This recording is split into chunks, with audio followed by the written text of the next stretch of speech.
je me permets d'interrompre quelques minutes cette interview pour vous introduire le nouveau sponsor du podcast. Il s'agit de Content Square. On connaît tous cette problématique. Votre prospect navigue sur votre site mais quitte la page juste avant de finaliser son achat ou son inscription.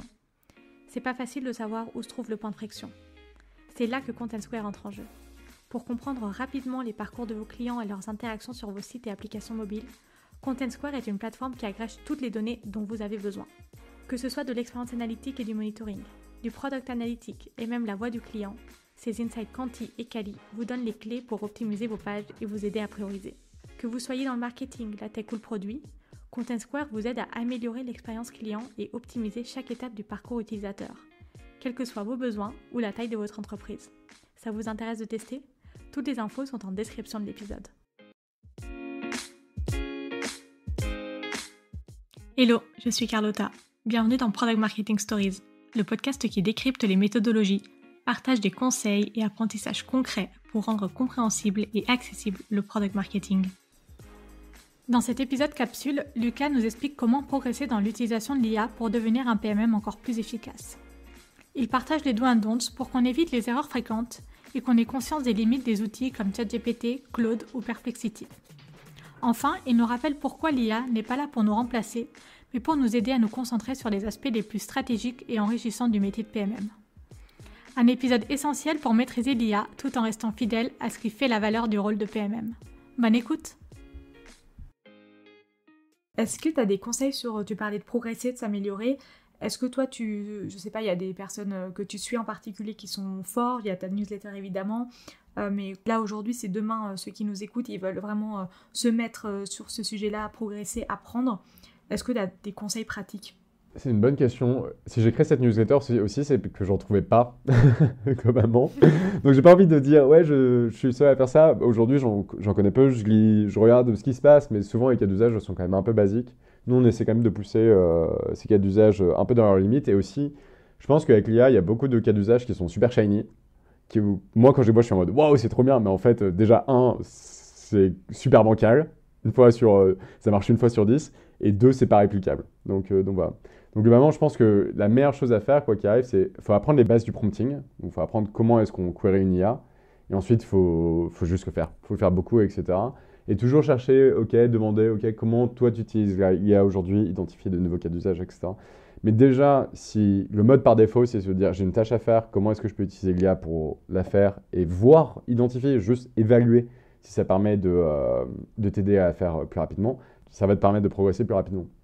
De plus, moi je l'utilise pour absolument tout aujourd'hui et tous les jours je m'améliore. Et tous les jours je découvre de nouveaux cas d'usage. Genre, c'est assez fou quoi. Donc, voilà.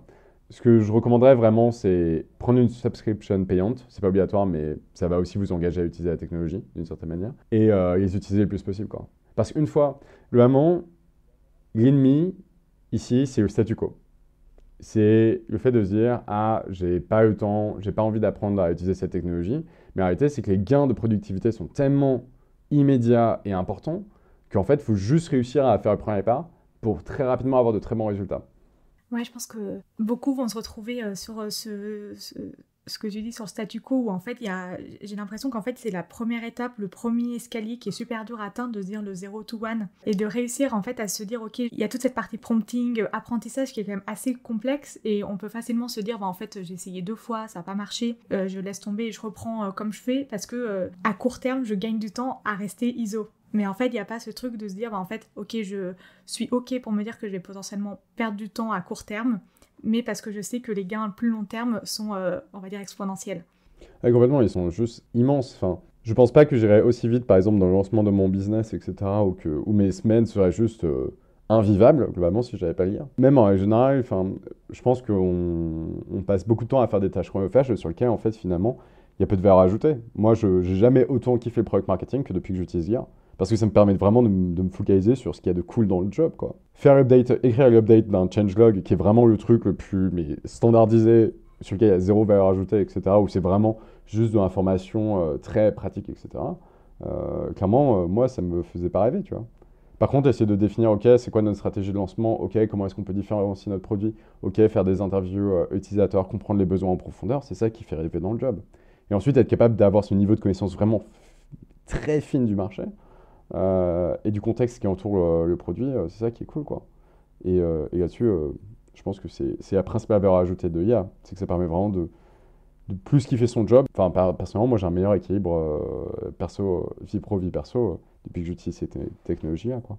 Pour compléter aussi sur la partie comment progresser, je pense qu'il y a aussi cette partie de, en fait, juste se partager des best practices entre pairs. Il y a aussi toute cette partie-là où on peut aussi en fait échanger tout simplement et se poser des questions et échanger juste les bonnes pratiques entre boîtes, entre personnes qui se connaissent, quoi, entre communautés. Complètement, et là-dessus, je dirais, je renchéris même sur ta réponse, je dis que c'est d'autant plus fondamental qu'il y a certaines limites à l'utilisation de l'IA, et l'une des limites, c'est qu'il y a la question de la sécurité des données, etc., et il faut utiliser ces technologies en accord avec les politiques de sécurité aussi. Et donc, c'est très intéressant de voir effectivement ce qui se fait quand on est dans une scale-up, par exemple, de voir ce qui se fait dans une autre scale-up, comment est-ce qu'ils intègrent ces outils, etc. Je suis parti d'un point de vue qui est extrêmement personnel, mais c'est très très pertinent, effectivement, ouais. J'aimerais aussi qu'on parle des limites de l'usage de l'IA parce que c'est aussi controversé. On a parlé jusque maintenant de tous les avantages, tous les bénéfices. Tu nous as expliqué comment ça fonctionne. Mais il y a aussi toute cette partie de limites et de savoir jusqu'où on peut mettre le curseur pour bien l'utiliser aussi. Complètement. Alors, les limites de l'IA, c'est un sujet qui est absolument fondamental.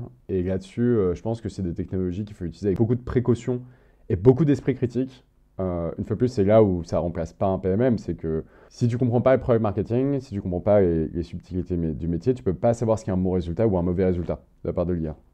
Donc, c'est là où, une fois de plus, il faut l'utiliser vraiment comme un assistant et pas pour remplacer et faire le job. Déjà, les IA, elles sont pas 100% fiables et elles sont très très loin de l'être. Elles s'améliorent au fur et à mesure. C'est des sujets que les créateurs d'IA ont très bien connaissance, mais globalement, aujourd'hui, elles font toujours énormément d'erreurs et c'est très dur d'identifier lorsqu'elles en font. Je te donne un exemple. Les IA ne sont pas du tout intelligentes. Elles ne raisonnent pas, même si, ok, OpenAI commence à parler de raisonnement, etc., mais aujourd'hui, elles ne raisonnent pas du tout. Donc, il faut faire très attention à ce qu'elles racontent et surtout, c'est très facile aussi de biaiser les IA elles-mêmes. À un moment, moi, je m'étais amusé et j'avais réussi à faire croire à ChatGPT en seulement 3 interactions que 10 plus 1, ça faisait 9 et pas 11. Première réponse, il me dit que ça fait 11. Et je lui dis, mais attends, t'es sûr que ça fait pas 9? Il me dit, ah non, pardon, désolé, ça fait 9. Alors que la règle mathématique, enfin, est absolue derrière. Bon, j'ai pas fait maths sup, etc. Je sais pas s'il y a une règle spécialisée qui rentre en jeu. Mais globalement, 10 plus 1, ça fait 11 et ça fait pas 9. Donc, c'est-à-dire que très rapidement, même nous, on peut biaiser les IA dans le résultat. Et donc là, c'est le biais de confirmation qui rentre en jeu et il faut faire très attention à ça aussi, quoi. C'est que les IA, elles peuvent déjà, elles peuvent dire des choses qui ne sont pas vraies, mais en plus, elles peuvent nous dire ce qu'on a envie d'entendre. Donc ça, faut faire attention, quoi. Donc la fiabilité, c'est déjà le point le plus important, c'est vraiment toujours double-checker, toujours utiliser les IA comme assistants, toujours, ça là-dessus, et être intraitable, quoi.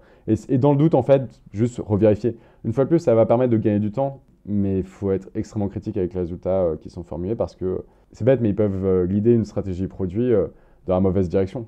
Moi, je sais que par exemple, je l'ai beaucoup utilisé pour brainstormer et certaines idées que j'ai eues, en fait, étaient complètement fausses. Elles paraissaient évidentes, vu que l'IA est très forte pour faire ressortir des choses de bon sens, mais en fait, elles ne matchaient pas du tout avec les attentes du marché. Donc, il faut faire attention à ça. Et ensuite, il y a les problématiques de sécurité. Donc, ça qui sont plus à un niveau, je pense, corporate, enterprise, etc. Donc après, il y a les problématiques de sécurité et de privacy, mais qui sont plus au niveau de l'entreprise, où ça, il faut faire attention à ne pas partager trop de données qui sont personnelles, etc., ce genre de choses. Donc voilà, parce qu'il y a des enjeux de privacy qui sont très importants aussi. Donc fiabilité et sécurité. Et il y a des moyens de justement mieux gérer ces limites-là. Typiquement, quand on parle plutôt sur la partie fiabilité, parce que la sécurité, en tout cas quand on est en entreprise, on va aussi avoir les autorisations, interdictions aussi des entreprises de pouvoir utiliser ou pas ces outils et de ce qu'on met dedans en termes d'infos. Mais sur la partie fiabilité, sur aujourd'hui 10 plus 1, tout le monde sait que c'est 11, donc c'est facile pour nous de dire ok, je sais que c'est faux. Mais il y a plein de choses où on peut facilement le croire. Tu parlais de valider les hypothèses, de valider ce qui est écrit. Comment est-ce qu'on peut valider? Ça, c'est une très bonne question. Déjà, toujours essayer de remonter à la source. Donc, typiquement, moi, ce que je faisais quand je faisais de la recherche marché, sur un cas d'usage, c'est que je demandais à ChatGPT une question sur de recherche marché, par exemple, faire du market sizing, par exemple, sur un segment spécifique, etc. Sauf que derrière, je n'avais pas la source. Donc, je voyais le résultat, je me dis, ouais, ok, ça fait sens, mais je n'ai pas du tout la source. Et donc, ce que je faisais, c'est que je mettais les résultats dans Perplexity et je lui demandais de me retrouver les sources. Si je les avais derrière, je pouvais retrouver l'étude et avoir le contexte aussi du résultat, parce que souvent des chiffres sans contexte, on les utilise comme on veut. Et si par contre je ne retrouvais pas la source, je ne les mentionnais pas. Parce que souvent, en fait, si on ne retrouve pas la source, ou si l'IA n'est pas capable de formuler comment est-ce qu'il est arrivé à cette réponse, ça peut être une hallucination. Et une hallucination, c'est vraiment le gros danger, ça veut dire que l'IA invente complètement. Ça paraît super, ça a l'air de faire sens, mais en fait, ça ne fait pas du tout sens. Et moi, je sais que l'IA m'a sorti des choses qui avaient vraiment aucun sens, mais ou qui n'étaient pas du tout vraies, qui avaient du sens, mais qui n'étaient pas du tout vraies. Donc, il faut toujours double-checker. Et ça passe par humain. Donc, utiliser Perplexity pour double-checker ce que fait ChatGPT, ça marche, mais derrière, il faut toujours aller checker à la main, quoi. Parce que les enjeux sont trop importants derrière, quoi. Puis derrière, le but, c'est quoi? C'est de prendre des décisions qui sont assez structurantes pour le produit ou pour l'entreprise. Donc, il faut toujours double-checker. Oui, d'où l'importance de ce que tu disais au début de l'utiliser comme assistant et pas comme remplaçant. Exactement. Ça, je pense que c'est un peu erreur que beaucoup de gens font avec l'IA, c'est qu'ils disent, ah tiens, je vais demander à l'IA de faire mon job. Et en fait, l'IA va faire le job de manière assez médiocre. Parfois, ce sera OK, et ça va marcher. Mais la plupart du temps, en fait, ça marche pas ou ça marche pas longtemps. Et puis les gens sont de plus en plus au courant. Merci beaucoup Lucas pour toutes ces explications, ce partage d'expérience. Je suis sûre que ça va beaucoup aider, inspirer la communauté aussi à progresser, à apprendre et à vraiment se lancer sur l'usage de l'IA, de ChatGPT, de Perplexity, de tous les outils dont on a parlé. Merci encore Lucas et je te souhaite une bonne journée, à bientôt. Merci à toi, Carlotta. À la prochaine. Salut.